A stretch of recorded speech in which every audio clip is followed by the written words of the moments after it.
श्रीगुरुभ्यो नमः। हरिः ओम्।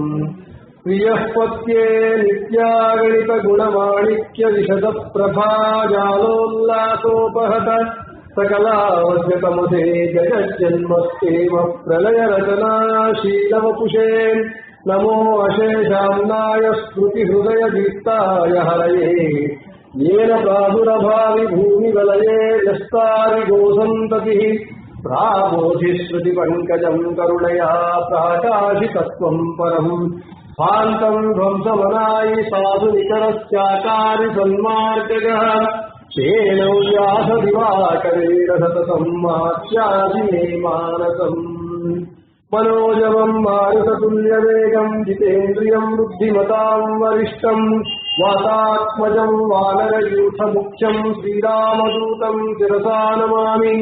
अभ्रमम् भङ्गरहितम् अजडम् विमलम् सदा आनन्दतीर्थमतुलम् भजे तापत्रयापहम्।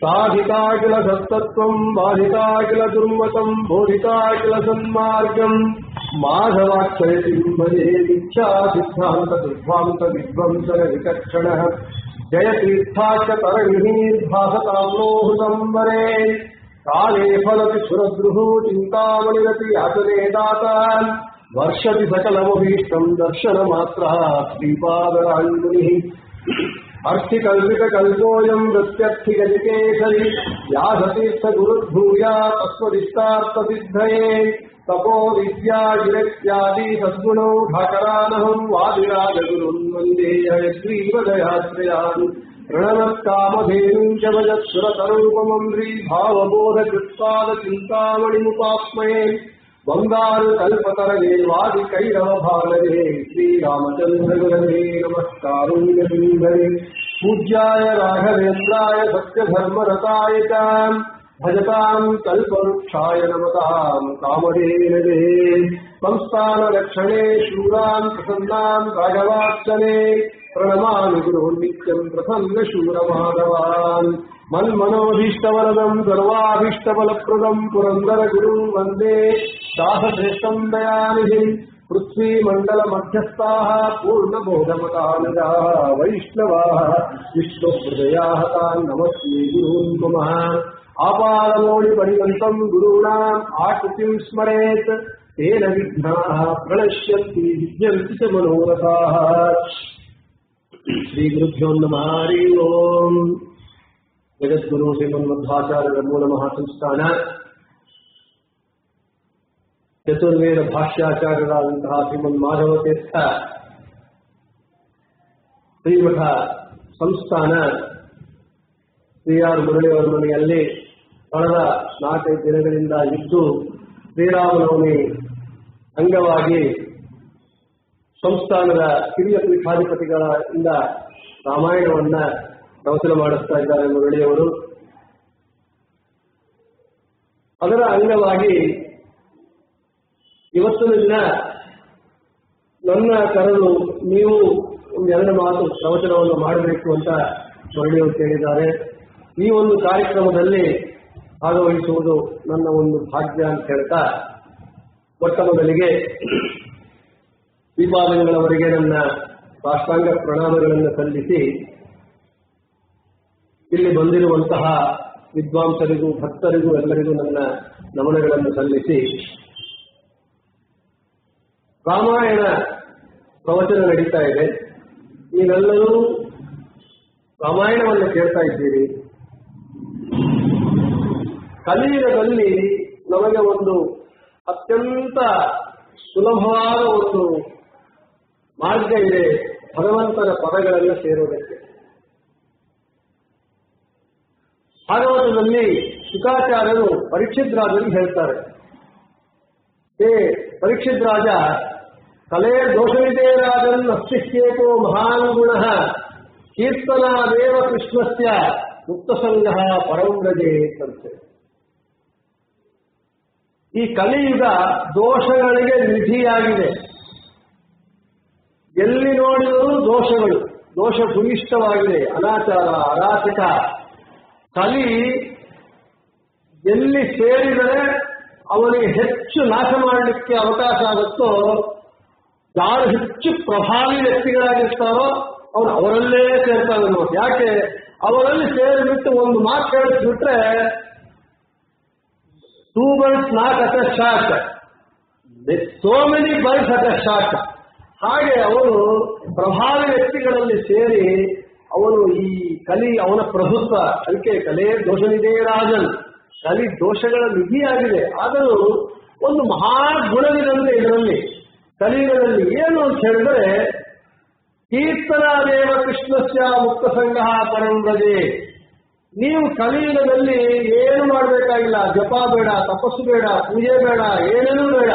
ಕೀರ್ತನಾದೇವ ಕೃಷ್ಣಸ್ಯ, ಭಗವಂತನ ನಾಮಸ್ಮರಣೆ ಮಾಡಿ ಸಾಕು, ನಿಮಗೆ ಭಗವಂತ ಮುಕ್ತಿಯನ್ನು ಕೊಡ್ತಾನೆ. ಆದ ಕಾರಣ ಅದಕ್ಕೆ ಹೇಳಿದ್ರೆ ನಮಗೆ ಶ್ರೀಪಾದರಾಜರು ಕೂಡ ಕಲಿಯುಗದಿ ಕೇಶವನೆಂದರೆ ಕೈಗೂಡುವನು ರಂಗವಿಠಲ ಅಂತ ಹೇಳಿ.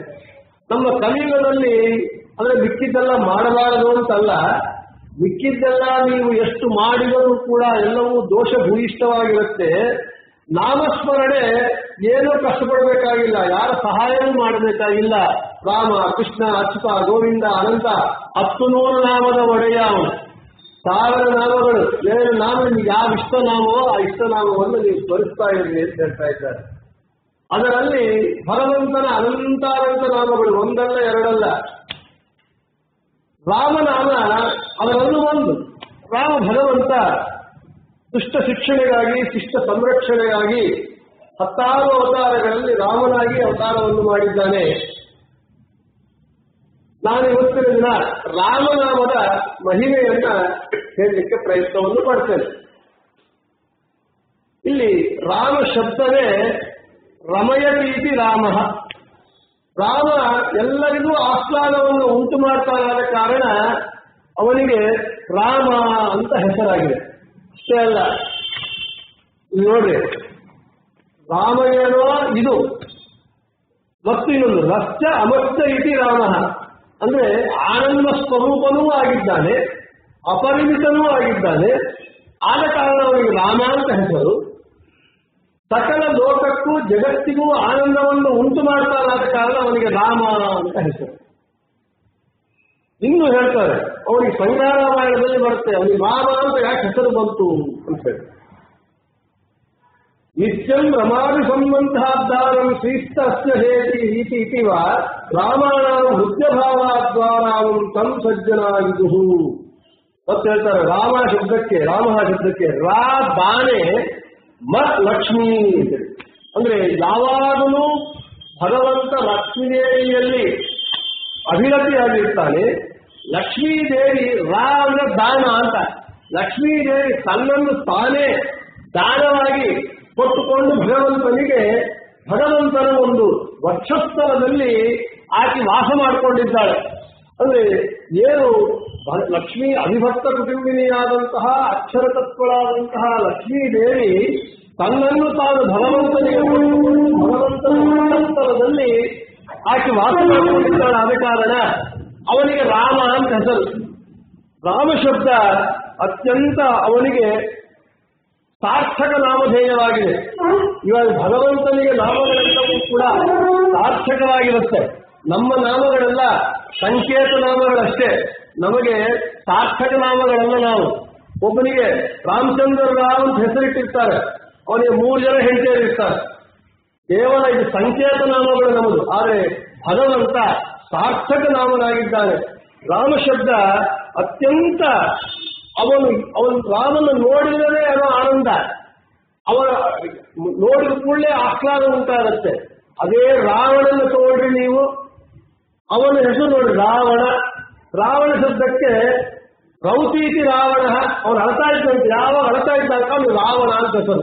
ಇನ್ನೊಬ್ಬರನ್ನ ಅಳಸ್ತಾ ಇದ್ದ ರಾವಯತೀತಿ ರಾವಣ, ಇನ್ನೊಬ್ಬರನ್ನ ಅಳಸ್ತಾ ಇದ್ದಾಗ ಅವನು ರಾವಣ ಅಂತ ಅವನಿಗೆ ಹೆಸರು. ನಮ್ಮ ರಾಮನಿಗೆ ಎಲ್ಲರಿಗೂ ಸಂತೋಷವನ್ನು ಉಂಟು ಮಾಡ್ತಾನೆ, ಕಾರಣ ಅವನಿಗೆ ರಾಮ ಅಂತ ಹೆಸರು. ನಾಯಕ, ಖಳನಾಯಕ ಹೆಸರುಗಳು ಸಾರ್ಥಕ ನಾಮಗಳು. ಎಲ್ಲರೂ ಸಂತೋಷ ಪಡಿಸ್ತಾ ಇರ್ತಾರೆ. ರಾವಣ ಯಾಕೆ ಅಳ್ತಾ ಇದ್ದ ಯಾವಾಗಲೂ ಅಂತ ಹೇಳಿದ್ರೆ, ಅವನು ದುಷ್ಟ. ಯಾವಾಗಲೂ ರಾಕ್ಷಸರಿಗೆ ದುರ್ಬುದ್ಧಿ ಬಿಟ್ಟರೆ ಸದ್ಬುದ್ಧಿ ಇರೋದೇ ಇಲ್ಲ ಅವನಿಗೆ. ಅವನೇನ್ ಮಾಡಿದಂತ ರಾವಣ ತನ್ನ 20 ಕೈಗಳಿಂದ ಕೈಲಾಸವನ್ನು ಕಿತ್ತಿ ತನ್ನ ಲಂಕೆಯಲ್ಲಿ ಇಟ್ಟೋಬೇಕು ಹೋದಂತೆ. ಕೈಲಾಸವನ್ನು 20 ಕೈಗಳಿಂದ ಕಿತ್ತಲಿಕ್ಕೆ ಹೋದಂತೆ. ಓಹೋ ರುದ್ರದೇವರು, ನೀನು ಚಿನ್ನ ಮನೆಗೆ 2 ಬಗಿತಾ ಇದ್ದೀಯ, ನೀವು ನಿನ್ ಕಥೆ ಹೇಳ್ತೀನಿ ಅಂತೇಳಿ ಒಂದು ಸಲ ಗೊತ್ತಿಲ್ಲಂತೆ. ಅವರ ಆ ಪರ್ವತದ ಕೆಳಗೆ 20 ಕೈಗಳು ಸಿಕ್ಕಾಕೊಂಡ್ಬಿಟ್ಟು ನೋವಿನ ತಡೆಗಾರರು ಅಳ್ತಾ ಇದ್ದ ಅಂತ ರೌತೀತಿ ರಾವಣ ಅಳ್ತಾ ಇದ್ದ. ಅಳ್ತಾಳೆ 100 ವರ್ಷ ಜೀವನವೆಲ್ಲ ಅವಳಿಗೆ ಅವನು ಯಾವತ್ತೂ ಸುಖಪಟ್ಟಿದ್ದೇ ಇಲ್ಲ. ಇನ್ನೊಬ್ಬರು ತೊಂದರೆಯನ್ನು ಕೊಡ್ತಾನೆ, ಆದ ಕಾರಣ ಅವನಿಗೆ ಭಾವಯತೀತಿ ರಾವಣ. ಅದಕ್ಕೆ ಫಲನಾಯಕ ಸಾರ್ಥಕ ನಾಮಧೇಯ, ನಾಯಕನು ಸಾರ್ಥಕ ನಾಮಧೇಯನಾಗಿದ್ದಾನೆ. ಇನ್ನ ನಮ್ಮ ರಾಮನಾಮ ಎಂತಹದ್ದು, ಅತ್ಯಂತ ಮಹಿಮಾನ್ವಿತವಾದದ್ದು, ತಾರಕ ಮಂತ್ರ. ಅದಕ್ಕೆ ಹೇಳ್ತಾರೆ ದಾಸರು, ನೀನ್ಯಾಕೋ ನಿನ್ನ ಹಂಗ್ಯಾಕೋ ನಿನ್ನ ನಾಮದ ಬಲವೊಂದಿದ್ದರೆ ಸಾಕು. ನಮಗೆ ನಾಮಗಳು 2, ಒಂದು ನಾಮ ಅಂದ್ರೆ ಹೆಸರು, ನಾಮ ಅಂದ್ರೆ ಇದು ಅಂಗಾರ, ಕೃತಿ, ಊರ್ಧ್ವಪುಂಡ್ರ, 3 ನಾಮ. ಈ ಅಂಗಾರ ಸಿಕ್ಕೊಂಡು ಹೊರಗೋದು ಮರ್ಯಾದೆ ಕೊಡ್ತಾರೆ. ನಮ್ಮ ನಾಮಗಳನ್ನು ನೋಡಿ ಊರ್ಧ್ವಪುಂಡ್ರ ನೋಡಿ ಗೌರವ ಕೊಡ್ತಾರೆ, ಮತ್ತು ನನ್ನ ನಾಮವನ್ನು ನೋಡಿ ಕೊಡ್ತಾರೆ. ನಾವು ಹೇಳ್ತೀವಿ ಇರೋದೆಲ್ಲ ಹೆಸರಿನಲ್ಲೇ ನೋಡಿ ಬಂದಿದ್ದು. ಯಾರನ್ನಾದ್ರೂ ಕೇಳ್ರಿ, ನನ್ನ ಹೆಸರು ಹೇಳ್ರಿ ಅಲ್ಲಿ ಆಗುತ್ತೆ, ನನ್ನ ಹೆಸರು ಹೇಳಿದ್ರೆ ಆಯ್ತು, ಆಗಲಿಲ್ಲ ನನ್ನ ಹೆಸರು ಚೇಂಜ್ ಮಾಡ್ಕೊಂತೀನಿ ಅಂತ ಹೇಳಿ. ಅಂದ್ರೆ ಹೆಸರು ನಮ್ಮ ಹೆಸರಿನಲ್ಲೇ ಅಷ್ಟು ಬಲ, ನಮಗೇನೂ ಇಲ್ಲ. ಒಂದು ಅಲ್ಪಜ್ಞರು ನಾವು ಧೈರ್ಯ ಹೇಳ್ತೀವಿ, ನನ್ನ ಹೆಸರು ಹೇಳ್ರಿ ಎಲ್ಲ ಕೆಲಸ ಆಗುತ್ತೆ ಅಂತೇಳಿ. ನಮಗೆ ನಮ್ಮ ಹೆಸರಿಗೆ ಇಷ್ಟು ಬಲ ಇದ್ದರೆ 100 ನಾಮದ ಒಡೆಯ, ಜಗದೊಡೆಯ, ಸರ್ವತಂತ್ರ ಸ್ವತಂತ್ರ ನಮ್ಮ ಸ್ವಾಮಿಯ ನಾಮಕ್ಕೆ ಎಷ್ಟು ಮಹಿಮೆ ಇರಬೇಕು. ಅದಕ್ಕೆ ಹೇಳಿದ್ರು, ನೀನ್ಯಾಕೋ ನಿನ್ನ ಹಂಗ್ಯಾಕೋ ನಿನ್ನ ನಾಮದ ಬಲ ಹೊಂದಿದ್ದರೆ ಸಾಕು ಅಂತ ಹೇಳಿ. ಏನು ಅವರ ನಾಮ ಏನು ಅಷ್ಟು ಬಲವಂತರ ಅವರ ನಾಮ ಅಂತ ಹೇಳಿದ್ರೆ, ಅದಕ್ಕೆ ಹೇಳಿದ್ರು ಪುರಂದರದಾಸರು, ರಾಮ ಮಂತ್ರವ ಜಪಿಸೋ ಮನುಜ, ಆ ಮಂತ್ರ ಈ ಮಂತ್ರ ಮೆಚ್ಚಿ ನೀ ಕೆಡಬೇಡ. ದಾಸರು ಹೇಳಿದರು, ಯಾಕೆ ರಾಮನಾಮವನ್ನೇ ಯಾಕೆ ಜಪಿಸಬೇಕು, ಅದು ತಾರಕ ಮಂತ್ರವಾಗಿದೆ ನಮಗೆ. ಇಲ್ಲಿ ಎಲ್ಲರೂ ರಾಮರೇ. ನನಗೆ ಇವತ್ತೊಂದು ಸುಂದರವಾಗಿ ಒಂದು ವಾಟ್ಸಪ್ ಒಳಗೆ ಒಂದು ಮೆಸೇಜ್ ಬಂತು. ಬೆಳಿಗ್ಗೆ 5 ಗಂಟೆ ಏನೋ ವಾಟ್ಸಪ್ ಬಂತದ್ದು, ಯಾರೋ ನನ್ನ ನಂಬರ್ ಕೊಟ್ಟಿದ್ದಾರೆ, ನನಗೆ ಗೊತ್ತೇ ಇಲ್ಲ ಯಾರು ಅಂತೇಳಿ. ಆ ಮೆಸೇಜ್ ನೋಡಿದ್ರೆ ಬಹಳ ಚೆನ್ನಾಗಿ ಬಂದಿದೆ. ಒಬ್ಬ ಗುರುಗಳ ಹತ್ರ ಒಬ್ಬ ನೋಡಿನಂತೆ, ನನಗೆ ಒಂದು ಪ್ರಶ್ನೆ ಇದೆ, ಅವನು ರಾಮ ಎಲ್ಲಿದ್ದಾನೆ, ಅವನಿಗೆ ಹೇಗೆ, ಅವನು ಇಲ್ಲ, ಅವನಿಗೆ ಹೇಗೆ ರಾಮ ಅಂದ್ರೆ ಅವ್ನು ಹೇಳಿದಂತೆ ಗುರುಗಳ ಶಿಷ್ಯನಿಗೆ, ನೋಡಪ್ಪ ಎಲ್ಲಾರು ರಾಮ ಅಂದ್ರೆ ಅಂತ ಹೇಳಿದಂತ ಅವನು. ಅದು ಹೇಗೆ ಅಂತ ಹೇಳಿದಾಗ ಅಲ್ಲಿ ಬಹಳ ಸುಂದರವಾಗಿದೆ. ಅವನು ಒಂದು ಈಕ್ವೇಷನ್ ಕೊಟ್ಟಿದ್ದಾನೆ. ರಾಮ, ನೀವು ಯಾವ ಹೆಸರೇ ತಗೊಳ್ಳಿ, ಉದಾಹರಣೆ ನನ್ನ ಹೆಸರು ಸಮೀರ, ಈ ಸಮೀರ ಹೆಸರು ತಗೊಂಡ್ರೆ ನಾನು ಹೇಳೋ ಪ್ರಕಾರ ನೀವು ಹೆಚ್ಚಿಸಿ ಕೂಡಿಸಿ ಭಾಗಿಸಿ ಕೊನೆಗೆ ಉಳಿಯೋದು 2 ಶೇಷ ಉಳಿಯುತ್ತೆ. ಆ 2 ನಾಮದ ಒಡೆಯ ರಾಮ ಅಷ್ಟೇ. ಎಲ್ಲರೂ ರಾಮ ಅಂದ್ರೆ ನೀವು 10 ಅಕ್ಷರಗಳಿದ್ರು, 3 ಅಕ್ಷರಗಳಿದ್ರು, 2 ಅಕ್ಷರಗಳಿದ್ರು, ನೀವು ನಾ ಹೇಳೋ ಪ್ರಕಾರ ಮಾಡಿದ್ರೆ ನಿಮಗೆ ಶೇಷ 2 ಉಳಿಯುತ್ತೆ. ಆ 2 ನಮ್ಮ ರಾಮ, ಎಲ್ಲರೂ ರಾಮ. ಅದಕ್ಕೆ ದಾಸರು ಹೇಳಿದ್ರು ಪುರಂದರ, ಅವನಿಗೆ ಇವ ರಾಮ, ಇವನಿಗೆ ಅವರಾಮ, ಎಲ್ಲೆಲ್ಲಿ ನೋಡಿದರೆ ಅಲ್ಲೆಲ್ಲಿ ರಾಮ ಅಂತ ಹೇಳಿ. ಅದು ಸ್ವಾರಸ್ಯವಾಗಿ, ಉದಾಹರಣೆ ನನ್ನ ಹೆಸರು ತಗೋಬೇಡ, ಸಮೀರ ಅಂತ ಹೇಳಿ. ನನ್ನ ಹೆಸರು 3 ಅಕ್ಷರ, ಅದರಲ್ಲಿ 3ರಿಂದ ನೀವೇನ್ ಮಾಡಬೇಕು, 3 ಅಕ್ಷರಗಳಿದೆ, 3ಅನ್ನು 4ರಿಂದ ಹೆಚ್ಚಿಸಿ, ಅವಾಗೇನಾಗುತ್ತೆ 12 ಆಗುತ್ತೆ. 12ಗೆ 5ಅನ್ನು ಕೂಡಿ ಅವಾಗೇನಾಯ್ತು 17 ಆಯ್ತು. 17ಅನ್ನು 2ರಿಂದ ಹೆಚ್ಚಿಸಿ ಅವಾಗ 34 ಆಯ್ತು.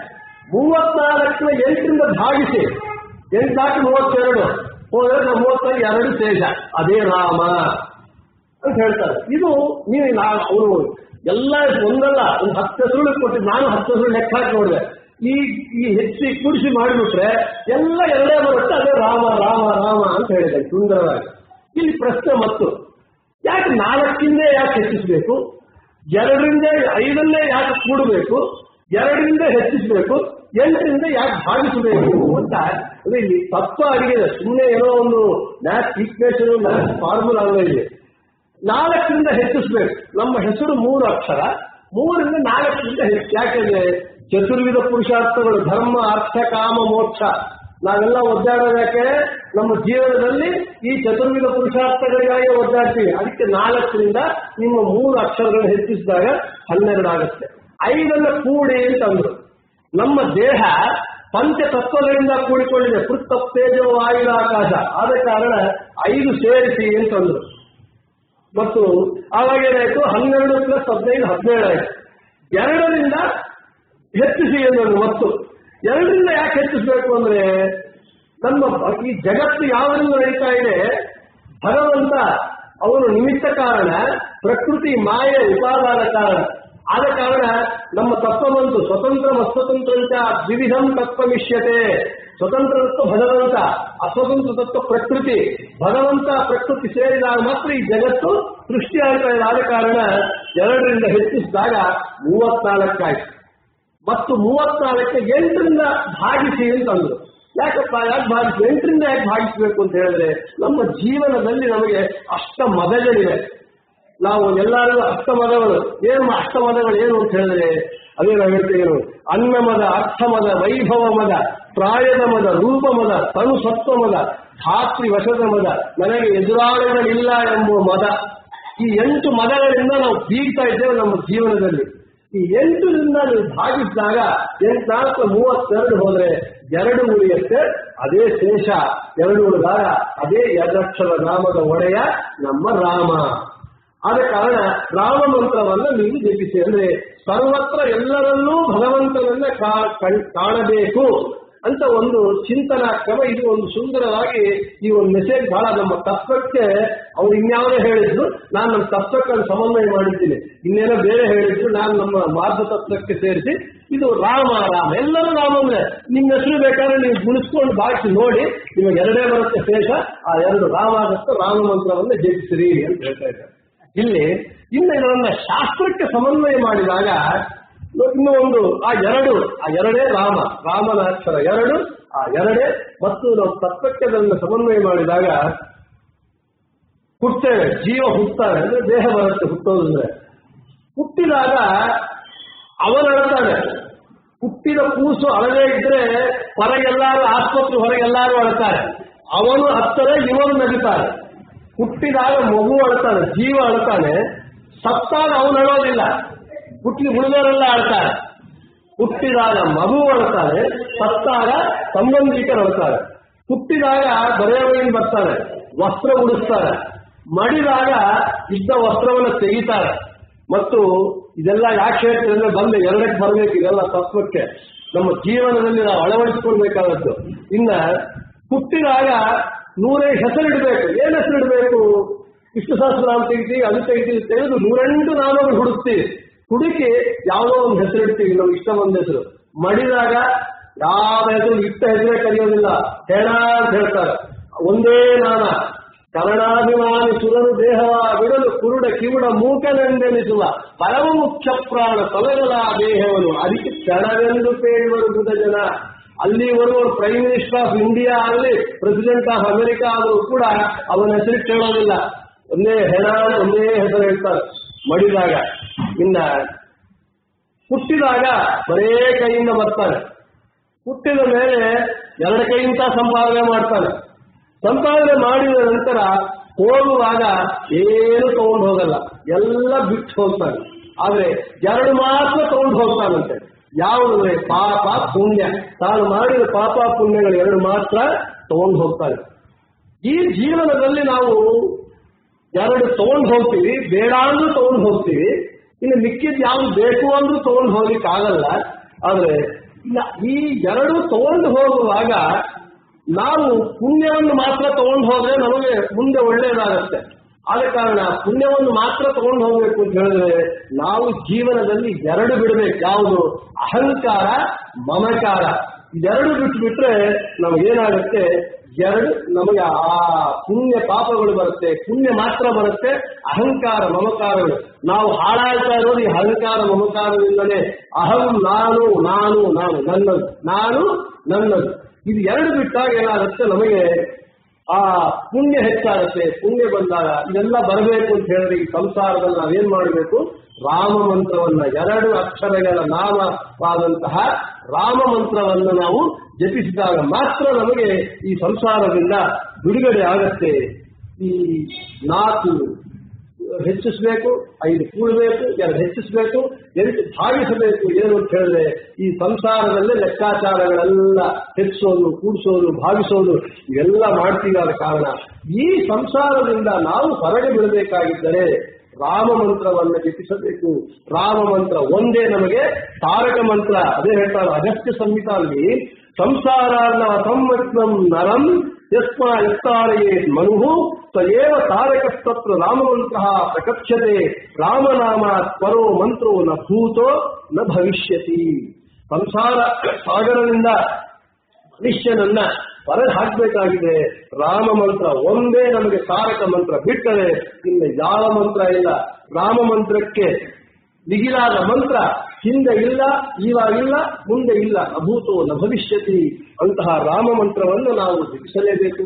ಈ ರಾಮ ಮಂತ್ರವನ್ನು ಜಪಿಸೋದ್ರಿಂದ ಏನಾಗತ್ತೆ ಅಂತ ಹೇಳಿದ್ರೆ ಅದೇ ಅಗಸ್ತ್ಯ ಸಂಹಿತೆಯಲ್ಲಿ ಹೇಳ್ತಾರೆ, ಎಷ್ಟೆಷ್ಟು ನೀನು ಕೋಟಿ ಕೋಟಿ ಬ್ರಹ್ಮಹತ್ಯಾ ಪಾತಕಗಳು ಮಾಡು, ಸುರಾಪಾನ ಮಾಡು, ಬಂಗಾರದ ಕಳ್ಳತನ ಮಾಡು, ಮಾಡಬಾರದೇನೋ ಅಕೃತ್ಯಗಳು ನೀವು ಏನೇನು ಮಾಡಿದರೂ ಕೂಡ ತಿಳಿದು ತಿಳಿಯದೆ ಏನು ಮಾಡಿದರೂ ಕೂಡ ಒಂದು ರಾಮ ನಾಮದಿಂದ ನಿಮಗೆ ಅದೆಲ್ಲವೂ ನಾಶವಾಗತ್ತೆ ಅಂತ ಹೇಳ್ತಾ ಇದ್ದಾರೆ. ಅದ ಕಾರಣ ಎಲ್ಲೆಲ್ಲಿ ರಾಮದೇವರು ಉಪಾಸನೆ ಮಾಡಲ್ಪಡ್ತಾರೋ ಅದೇ ಹೇಳ್ತಾರೆ, ಯೇಷು ಯೇಷ್ವಪಿ ದೇಶೇಷು ರಾಮಃ ಪರಂ ಉಪಾಸ್ಯತೆ ದುರ್ಭಿಕ್ಷಾದಿ ಭಯಂ ತೇಷು ನ ಭವೇತ್ ಕದಾಚನ ರಾಮ ಮಂತ್ರಾಸ್ತು ಶೀಘ್ರಂ ಮುಕ್ತಿಪ್ರದ. ಎಲ್ಲೆಲ್ಲಿ ರಾಮದೇವರು ಉಪಾಸನೆ ಮಾಡಲ್ಪಡ್ತಾರೋ ಅಲ್ಲಿ ದುರ್ಭಿಕ್ಷಾದಿಗಳು ಯಾವುದೂ ಇರೋದೇ ಇಲ್ಲ.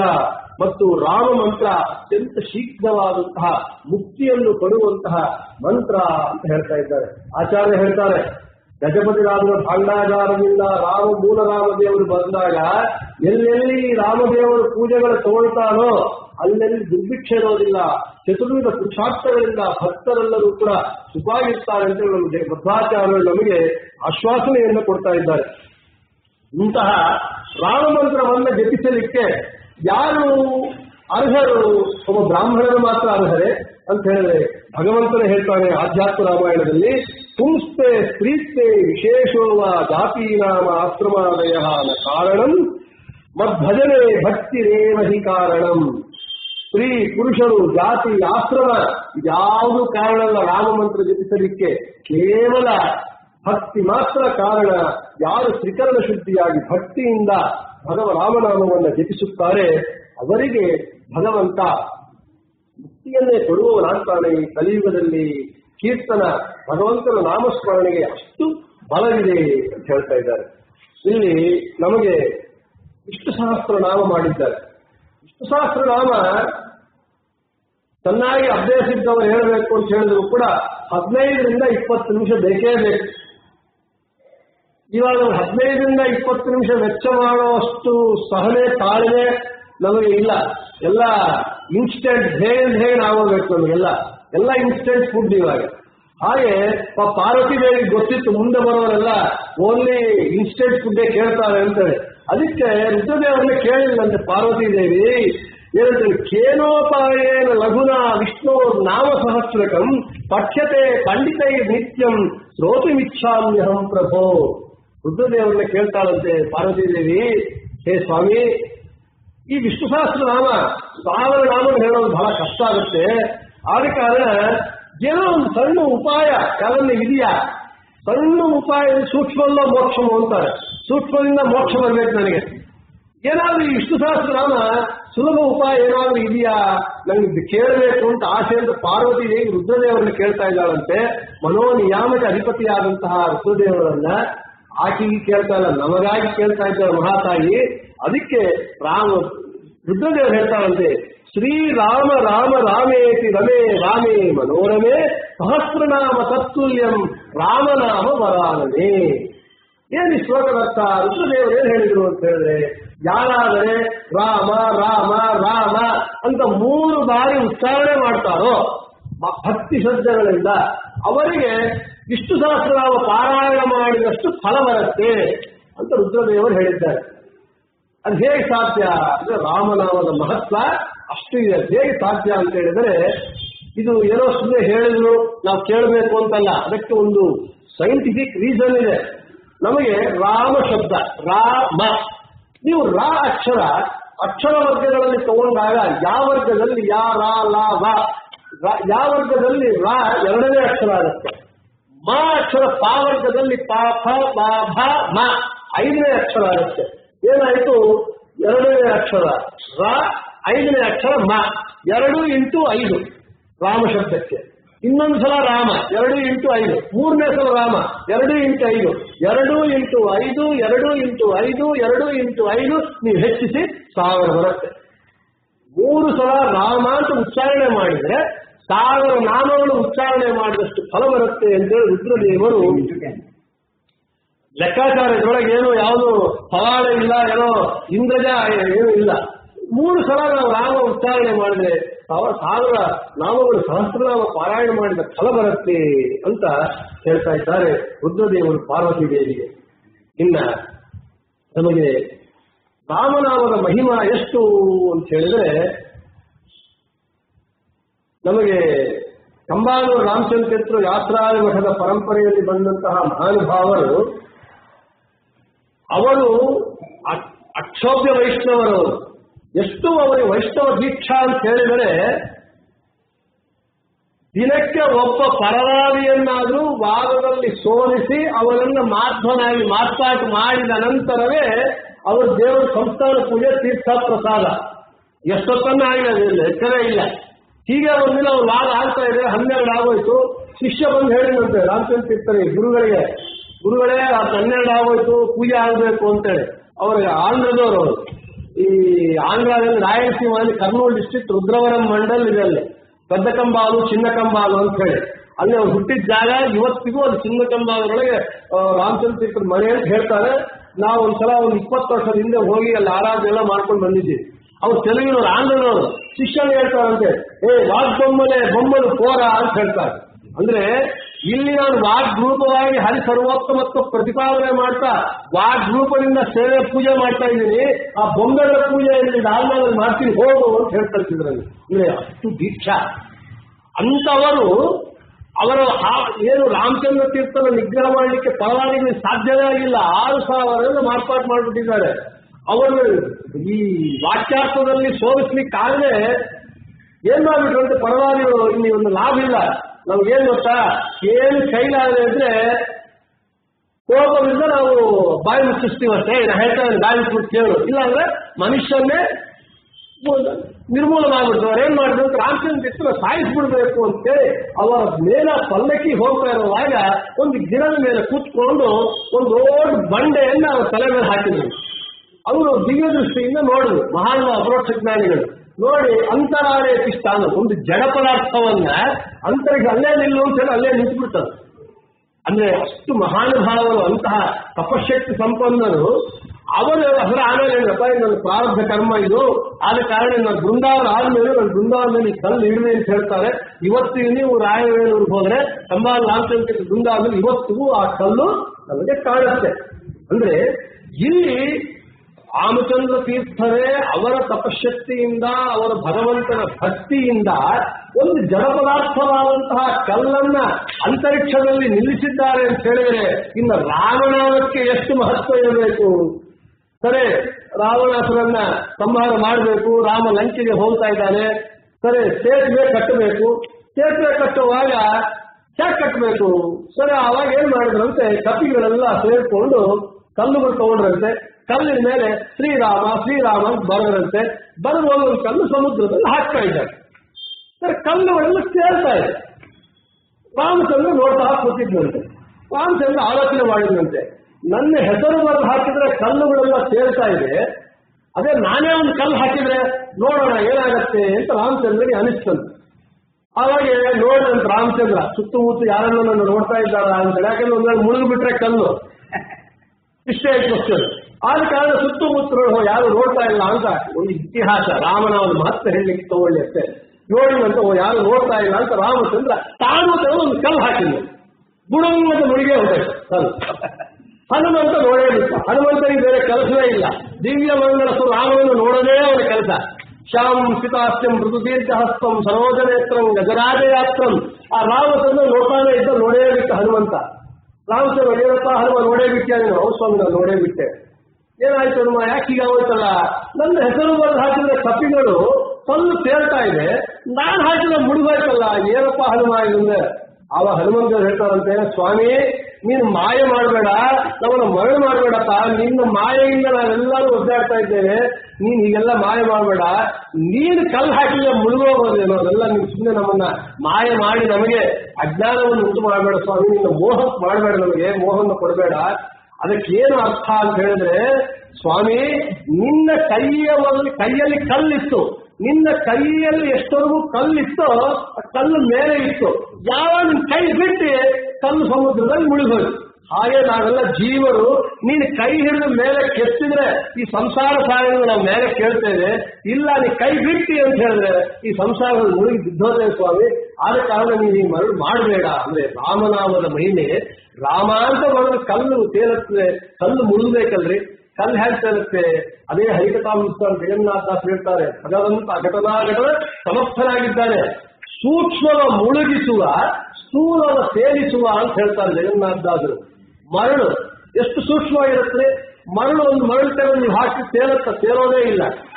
ಸೂಕ್ಷ್ಮವ ಮುಳುಗಿಸುವ, ಮರಳು ಮುಳುಗುತ್ತೆ, ಅದೇ ದೊಡ್ಡ ಬೆಂಡು ಕಟ್ಟಿಗೆ ದೊಡ್ಡ ಚೆಕ್ಕೆ ಬೆಂಡು ಹಾಕಿ ದೊಡ್ಡ ಬೆಂಡು ತೇಲುತ್ತೆ.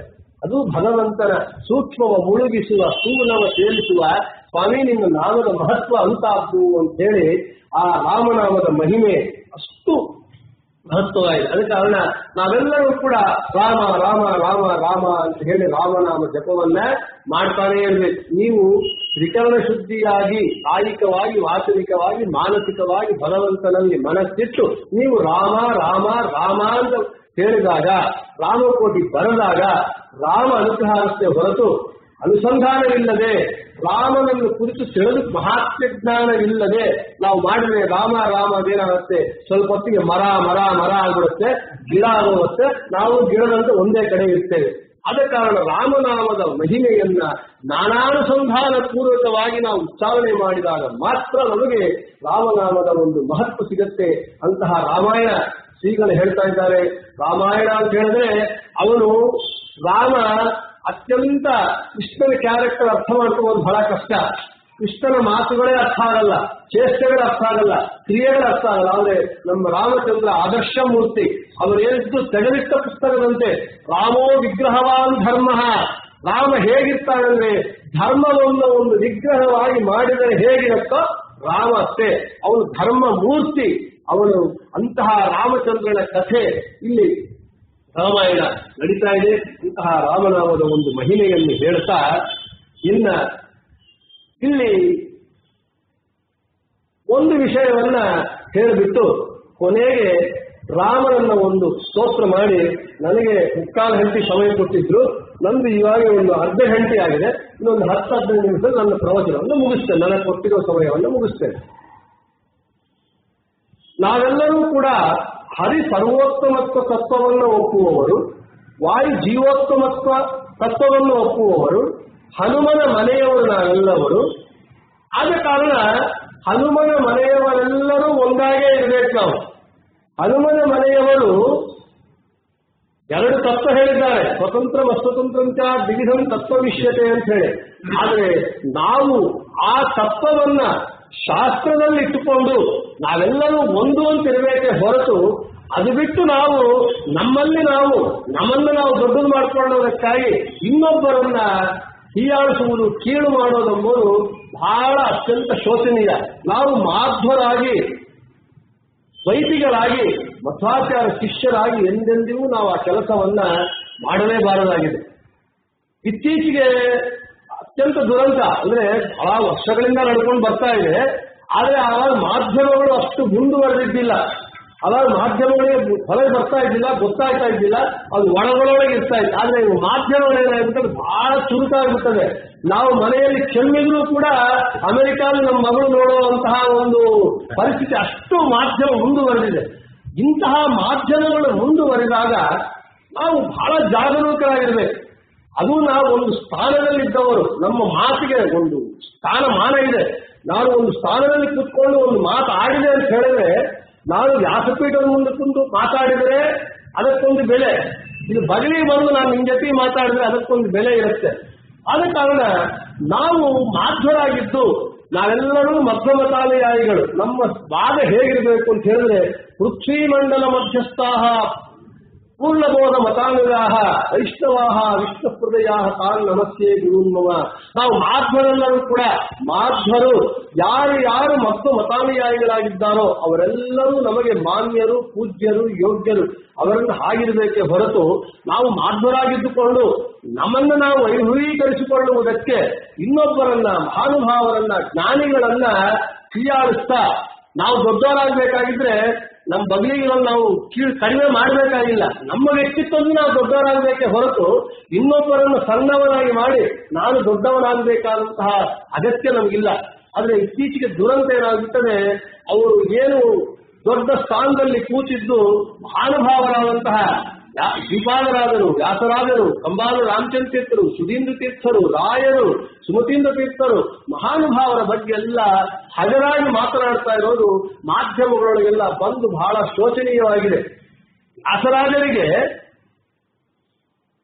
ನ್ಯಾಯಾಮೃತ ಬರೆದರು, ಅದಕ್ಕೆ ಅವನು ಮಧುಸೂದನ ಸರಸ್ವತಿ 15 ಸಿದ್ಧಿ ಗ್ರಂಥ ಬರೆದ. ಅದಕ್ಕೆ ಖಂಡನ ಬರೀಲಿಕ್ಕೆ ವ್ಯಾಸರಾಜರಿಗೆ ಕೈಲಾಗಿಲ್ಲ, ವಯಸ್ಸಾಗೋಗಿತ್ತು. ಅವರು ಪೂರ್ಣಾವರಾಗಿದ್ದು 92 ವರ್ಷಕ್ಕೆ, ವಯಸ್ಸಾಗೋಗಿತ್ತು. ಕಣ್ಣು ತೆಗಿಲಿಕ್ಕೂ ಕೈಲಾಗಿಲ್ಲ. ಆದ ಕಾರಣ ಅವರಿಗೆ ಅದ್ವೈತ ಸಿದ್ಧಿ ಕನ್ನಡ ಬರೀಲಿಕ್ಕೆ ಕೈಲಾಗಲ್ಲ ಅಂತ ಶಿಷ್ಯರಿಗೆ ಹೇಳಿದ್ರು. ಏನ್ ಮಾಡಬೇಕು, ದೊಡ್ಡ ಗೊಂದಲ ಆಗೋಯ್ತು. ವ್ಯಾಸರಾಜರು ಶಿಷ್ಯರೇ ಯಾರೂ ಇಲ್ಲ, ವಿಜೇಂದ್ರ ತೀರ್ಥರಿಲ್ಲ, ವಾದಿರಾಜರಿಲ್ಲ ಪಾಪ ಅದ ಗ್ರಂಥ ಕನ್ನಡ ಬರೀಲಿಕ್ಕೆ. ಆವಾಗ ವ್ಯಾಸರಾಜರು ಹೇಳಿದ್ರು, ರಘುತ್ತಮ ತೀರ್ಥ ಹತ್ರ ಹೋಗ್ರಿ, ಅವ್ರನ್ನ ಕೇಳ್ರಿ, ಶಿಷ್ಯರು ಹೇಳಿದ್ರು ಅಂತ ಕೇಳ್ರಿ, ಅವ್ರು ಬರೀತಾರೆ ಅಂತ ಹೇಳಿದ್ರು. ಸರಿ, ಶಿಷ್ಯರು ಹೋದ್ರು, ರಘುತ್ತಮ ತೀರ್ಥ ಹತ್ರ ಕೇಳಿದ್ರು. ಆಗ ರಘುತ್ತಮ ತೀರ್ಥ ಹೇಳಿದ್ರು, ನಾನು ಬರೆದ್ರೆ 1 ಪಟ್ಟು ಪುಣ್ಯ ಬರುತ್ತೆ, ನನ್ನ ಶಿಷ್ಯ ಬರೆದ್ರೆ 8 ಪಟ್ಟು ಪುಣ್ಯ ಬರುತ್ತೆ ಅಂತಂದ್ರು. ಆಗ ಶಿಷ್ಯ ಬರೆದ್ರು. ಆಗ ಬರೆದ ನಂತರ ವ್ಯಾಸರಾಜರು ಸಂತೋಷವಾಯಿತು. ಇದು ಈ ಕಥೆ ಎಷ್ಟು ಮಾತ್ರ ನಿಜ. ಇವತ್ತು ನಾನು ನಿಮಗೆ ಡೇಟ್ಸ್ ಕೊಡ್ತೇನೆ. ರಘುತ್ತಮ ತೀರ್ಥರ ಕಾಲ ಯಾವುದು, ವ್ಯಾಸರಾಜರ ಕಾಲ ಯಾವುದು, ಮಧುಸೂದನ ಸರಸ್ವತಿ ಕಾಲ ಯಾವುದು. ವ್ಯಾಸರಾಜರ ಬೃಂದಾವನವಾಗಿದ್ದು 8 ಮಾರ್ಚ್ 1539, 1539ನೇ ವರ್ಷ ವ್ಯಾಸರಾಜರ ಬೃಂದಾವನವಾಗಿತ್ತು. ಮತ್ತು ರಘುತ್ತಮ ತೀರ್ಥರು 2 ವಾರ ಇದೆ. 1536ನೇ ಇಸ್ವಿಯಲ್ಲಿ ಹುಟ್ಟಿದ್ರು ಅಂತ ಒಂದು, 1547ನೇ ವರ್ಷ ಅಂತ ಹೇಳಿ. ನೀವು 1536 ಇಟ್ಕೊಂಡ್ರೂ ಕೂಡ ವ್ಯಾಸರಾಜರ ಬೃಂದಾವನ ಆದಾಗ ಅವರಿಗೆ ಕೇವಲ 3 ವರ್ಷ. ಇನ್ನು ಮಧುಸೂದನ ಸರಸ್ವತಿ ಅದ್ವೈತ ಸಿದ್ಧಿ ಗ್ರಂಥ ಬರದ. ಆದರೆ ಮಧುಸೂದನ ಸರಸ್ವತಿ ಹುಟ್ಟಿದ್ಯಾವಾಗ, ವ್ಯಾಸರಾಜರ ಬೃಂದಾವನ ಆದ ಅನಂತರ 1540ನೇ ಇಸ್ವಿಯಲ್ಲಿ. ಅಂದರೆ ಹುಟ್ಟದೇ ಇರುವಂತಹ ಮಧುಸೂದನ ಸರಸ್ವತಿ ಅದ್ವೈತ ಸಿದ್ಧಿ ಗ್ರಂಥ ಬರದ. ಅದಕ್ಕೆ ಖಂಡನವನ್ನು 3 ವರ್ಷದ ರಘುತ್ತಮ ತೀರ್ಥರು ಅವರ ಶಿಷ್ಯರ ಕೈಯಲ್ಲಿ ಬರೆಸಿದರು. ಆ ಅದ್ವೈತ ಖಂಡನ ಗ್ರಂಥವನ್ನ ಬೃಂದಾವನಾದ ವ್ಯಾಸರಾಜರು ನೋಡಿ ಸಂತೋಷಪಟ್ಟರು. ಏನಾದರೂ ನಂಬುವಂತಹ ಕಟ್ಟುಕತೆ, ಸುಳ್ಳು ಕಥೆಗಳು ಹೀಗೆ ಹೇಳಿದರೆ, ವ್ಯಾಸರಾಜರಿಗೆ ಅಪಮಾನ ಮಾಡಿದರೆ ಸಾಧ್ಯವೇ? ಇವತ್ತಿನ ದಿನ ಮಧ್ವ ಸಿದ್ಧಾಂತ ಉಳಿದಿದೆ ಅಂತ ಹೇಳಿದ್ರೆ, ಈಸು ಮುನಿಗಳಿದ್ದೇನು ಮಾಡಿದರು, ವ್ಯಾಸ ಮುನಿ ಮಧ್ವ ಮತವನ್ನು ಉದ್ಧರಿಸಿದ ಅಂತ ಹೇಳ್ತಾ ಇದ್ದಾರೆ. ಮುನಿತ್ರಯದಲ್ಲಿ ಮಹಾನುಭಾವರು ಸೇರಿದ್ದಾರೆ. ಅಂತಹ ಜೀವೋತ್ತಮರಾದಂತಹ ವಾಯುದೇವರ ವಿಶೇಷ ಆವೇಶ, ಸರ್ವೋತ್ತಮನಾದಂತಹ ಭಗವಂತನ ವಿಭೂತಿ ಇರುವಂತಹ ಪ್ರಹ್ಲಾದರಾಜರ ಅವತಾರವಾದಂತಹ ವ್ಯಾಸರಾಜರ ಬಗ್ಗೆ ಇಷ್ಟು ಹಗುರಾಗಿ ಮಾತನಾಡಿದರೆ ನಾವು ತಡಿಲಿಕ್ಕೆ ಸಾಧ್ಯವಾಗತ್ತಾ? ಅಲ್ಲಿ ನಮಗೆ ಇವತ್ತಿನ ದಿನ, ಇವತ್ತು ಈ 21ನೇ ಶತಮಾನದ ಆಯುಷ್ ಪ್ರಮಾಣಗಳ ಆರೋಗ್ಯ ಸ್ಥಿತಿಗಳನ್ನು ಕುರಿತು ನಾನು ಹೇಳ್ತೇನೆ. ನಮ್ಮ ದೊಡ್ಡ ಸ್ವಾಮಿಗಳಿಗೆ 86 ವರ್ಷ. ಇವತ್ತಿನ ದಿನ ಅವರು ಎಷ್ಟು ಆರೋಗ್ಯವಾಗಿದ್ದಾರೆ. ಇವತ್ತಿಗೂ ಅವರೆಲ್ಲ ಕುಂಭಾಭಿಷೇಕ ಗೋಪುರಕ್ಕೆ ಅಂತ ಹೇಳಿದ್ರೆ ಮೇಲೆ ಹತ್ತಿ ಏಣಿ ಹತ್ತಿ ಕುಂಭಾಭಿಷೇಕ ಮಾಡ್ತಾರೆ 86 ವರ್ಷದಲ್ಲಿ. ಒಂದು ರಾಘವೇಂದ್ರ ಸ್ವಾಮಿಗಳ ಪ್ರತಿಷ್ಠಾಪನೆ ನಾವು ಗುರುಗಳು ಕೇಳಬೇಕು, ವಯಸ್ಸಾಗಿದೆ, ಕಷ್ಟ ಆಗಿದೆ, ಮೇಲೆ ಹತ್ತೋದು, ಅದಕ್ಕೆ ನಾವೇ ಹೋಗಿ ಅವಶ್ಯಕ ಮಾಡ್ಕೊಂಡು ಹೋಗ್ತೀವಿ. ನಾವು ಇಲ್ಲೇ ವಿಶ್ರಾಂತಿ ತಗೋತೀವಿ ಅಂದ್ರೆ ಗುರುಗಳು ಕೊಟ್ಟು ಉತ್ತರ ಇದ್ದ ವಿಶ್ರಾಂತಿ ನಿಮಗಾಗುತ್ತೆ, ನನಗಾಗಲ್ಲ. ಆದ ಕಾರಣ ಅಲ್ಲ, ಸಮಾಜ ನಿಮಗಾಗುತ್ತೆ, ನನಗಾಗಲ್ಲ. ಇವತ್ತಿನ 21ನೇ ಶತಮಾನದ 86 ವರ್ಷ ಯತಿಗಳೇ ಕುಂಭಾಭಿಷೇಕ ಮಾಡ್ತಾ ಇರುವಾಗ 87 ವರ್ಷದ ಪೇಜಾವರ ಶ್ರೀಗಳವರು ಅಷ್ಟು ಆಕ್ಟಿವ್ ಆಗಿರುವಾಗ ಆ ದೇವತಾ ಪುರುಷರಾದಂತಹ ಅವತಾರ ಪುರುಷರಾದಂತಹ ವ್ಯಾಸರಾಜರಿಗೆ ಅಷ್ಟು ಅಸ್ವಾಸ್ಥ್ಯತೆ ಕಂಡು ತೆಗಿಲಿಕ್ಕಾಗೋದಿಲ್ಲ. ಅವರು ಯೋಗಿಗಳು, ಮಹಾನುಭಾವರು, ಅವರಿಗೆ ದೈಹಿಕ ಸಂಬಂಧಗಳು ಯಾವುದೂ ಇರೋದೇ ಇಲ್ಲ. ಹೋಲಿ ಹಾಗಿತ್ತು ಅಂತ ಅನ್ಕೊಂಬೋಣ. ಶಿಷ್ಯರಿಲ್ವಾ, ವಿಜಯೇಂದ್ರ ತೀರ್ಥರಿಲ್ವಾ, ವಾದಿರಾಜರಿಲ್ವಾ ಕಣ್ಣಿಗೆ ಬರಲಿಕ್ಕೆ. ಅದು ಕಾಲವೇ ಕೂಡೋದಿಲ್ಲ. ಕಾಲವೇ ಕೂಡದೆ ಇರೋದನ್ನ ಇದೇ ವ್ಯಕ್ತಿಗಳು, ಪೀಠಾಧಿಪತಿಗಳು ಇದೇ ಕಥೆಯನ್ನ ಕೆಲವು ವರ್ಷಗಳಿಂದ ಸಿಡಿಲಿ ಹೇಳ್ತಾರೆ. ರಘುನಾಥ ತೀರ್ಥರಿಗೆ ಹೇಳ್ತಾರೆ ಇದೇ ಕಥೆಯನ್ನ. ಒಂದು ಸಾರಿನೋ ರಘುನಾಥ ತೀರ್ಥರಿಗೆ ಹೇಳ್ತಾರೆ ಈ ಕಥೆಯನ್ನ, ಇವಾಗ ರಘುತ್ತಮ ತೀರ್ಥರಿಗೆ ಹೇಳ್ತಾರೆ. ಅಂದ್ರೆ ನಿಮಗೆ ಗೊಂದಲ, ಯಾವಾಗಿದ್ದು ಯಾವಾಗ ಅಧ್ಯಕ್ಷತೆ ಬರೆದ್ರು ಏನು ಅಂತ ನಿಮಗೆ ಕಾಲದ ಗೊಂದಲ. ನಾವು ಸ್ವಗೋಷ್ಠಿಲಿ ಹೇಳ್ಕೊಂಡಿದ್ದೀವಿ ಅಂದ್ರೆ ಯೂಟ್ಯೂಬ್ ಅಲ್ಲಿ ಯಾಕೆ ಬಂತು?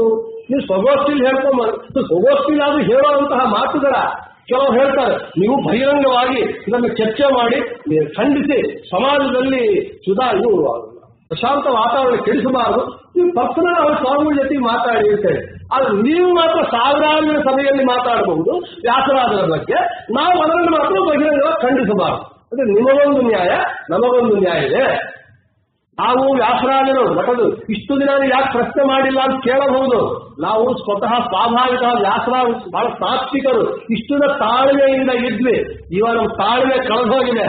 ಧರ್ಮದ ಆಗ್ರಹ ಬಂದಿದೆ. ಧರ್ಮದ ಆಗ್ರಹದ ಸುನಾಮಿಯಲ್ಲಿ ಕೊಚ್ಚಿಕೊಂಡು ಹೋಗಬೇಕು ಯಾರೇ ಆದರೆ ಇಂಥ ಸೋತ್ತಮರ ದ್ರೋಹ ಮಾಡುವವರೆಲ್ಲರೂ ಕೂಡ.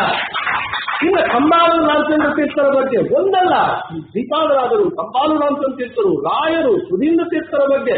ಕಂಬಾಲು ರಾಮಚಂದ್ರ ತೀರ್ಥರು ಮಹಾನುಭಾವರು, ಅಪರೋಕ್ಷ ಜ್ಞಾನಿಗಳು, 6,000 ಜನ ಸೋಲಿಸಿ ವಾದದಲ್ಲಿ ಗೆದ್ದಂತ ಮಹಾನುಭಾವರು. ರಘುನಾಥ ತೀರ್ಥರು ಅವರನ್ನ ವಾದಕ್ಕೆ ಕರೆದಂತೆ ವಾಕ್ಯಾರ್ಥಕ್ಕೆ.